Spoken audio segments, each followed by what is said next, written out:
Hi everyone, I'm Anna Smith with scrappingstampingandstuff.com, and I'm here today to show you how to make one of these really cool cards in a box. Now, when I saw these at first, I thought like, oh my goodness, how much time did people spend on these? And I didn't want to try one for a long time, and I recently had a customer ask me if we could make one at one of my classes, so I learned how, and they're really pretty easy. And my favorite thing that I didn't know is this will fit in a regular envelope. So they don't take as much time as they look, and you can still mail them in a regular envelope. So I'll show you how to make one, and then hopefully you can try it out and see how it goes. So the first thing you need is your base color of cardstock. I am using basic gray here. You need one piece that measures 5.5 by 9 and two pieces that measure 1 by 3 1/8. So we are going to score both of these pieces, so let's go ahead and do that. This piece we are going to score at 2 1/8, 4 1/4, 6 3/8, and 8 1/2. Then we're going to turn it this direction and score it at 2 1/2. And these smaller pieces, we need to score 1/2 inch from each end.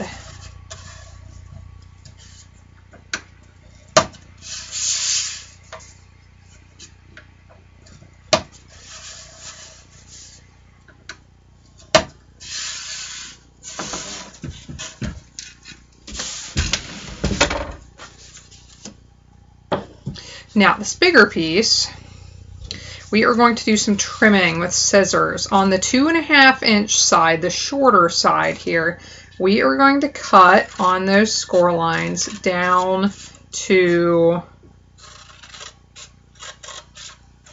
the horizontal score line.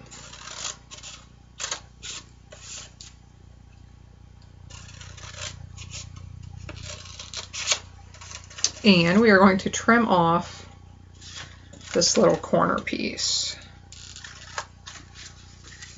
Okay, now give these all some good folds, loosen up those score lines.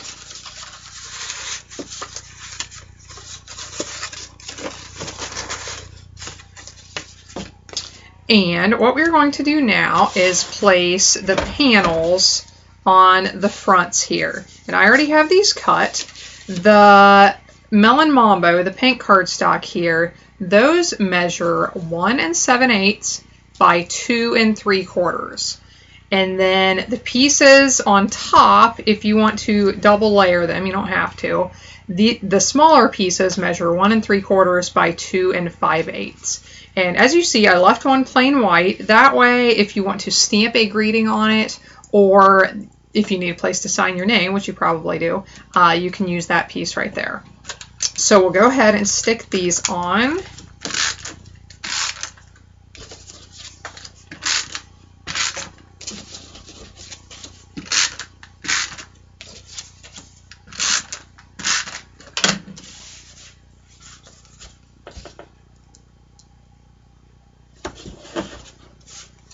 And that piece with the plain white one, you will want to keep that next to the end where the little flap is. That way that will end up in the back.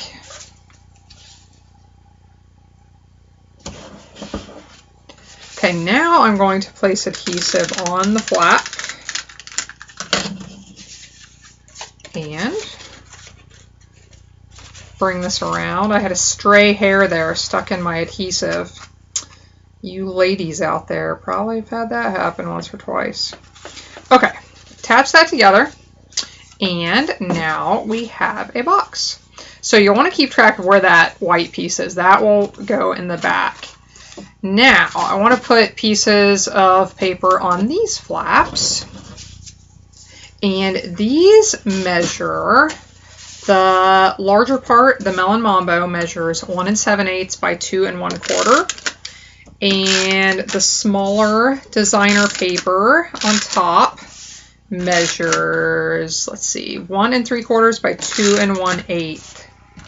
And this will all be on my website, scrappingstampingandstuff.com. And if you have any questions, go there and all the directions will be printed out. So now I'll go ahead and put these on top.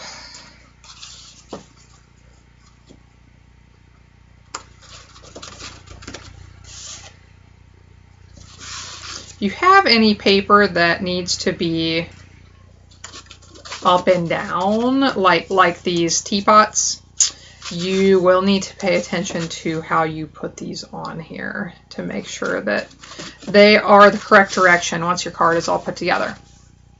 Okay, now these little strips that we started with, we need to fold them on the score lines and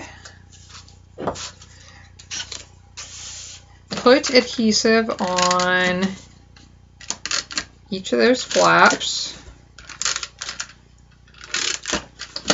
and then you'll fold them, and you want to put these right inside.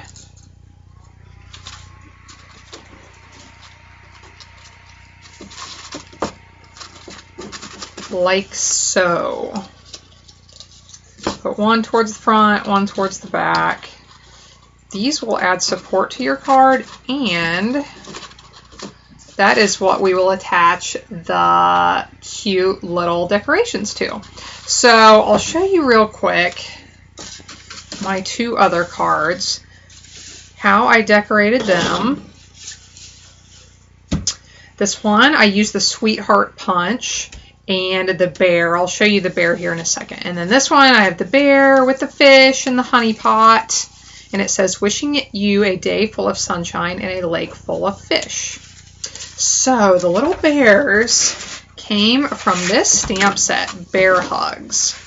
And the coordinating die set is called the Bear Hugs Framelits. I just love this set. It has really adorable greetings for Mother's Day, Father's Day, Valentine's Day, and just kind of all occasion cards as well. So that is how I made all of my little decorations.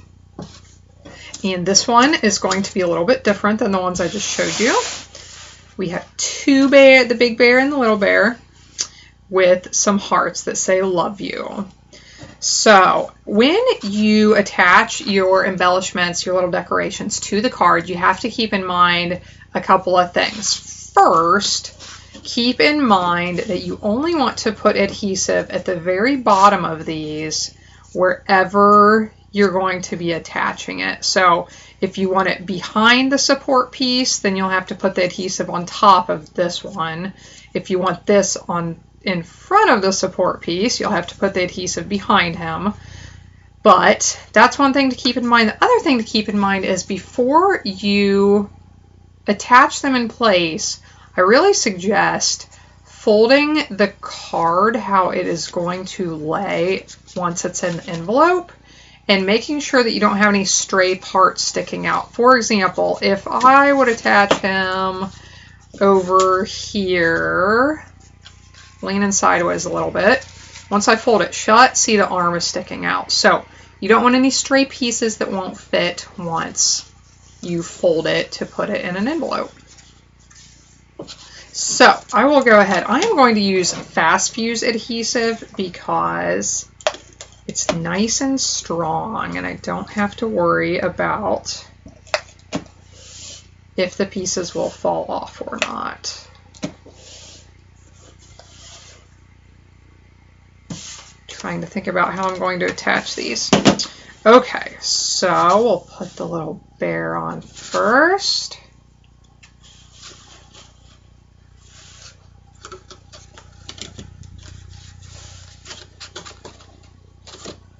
Two bears, the bears, not just one bear. Now this one, I don't know where I'm putting these. Put this one up here, this one right here, and I guess I'll put this one back here.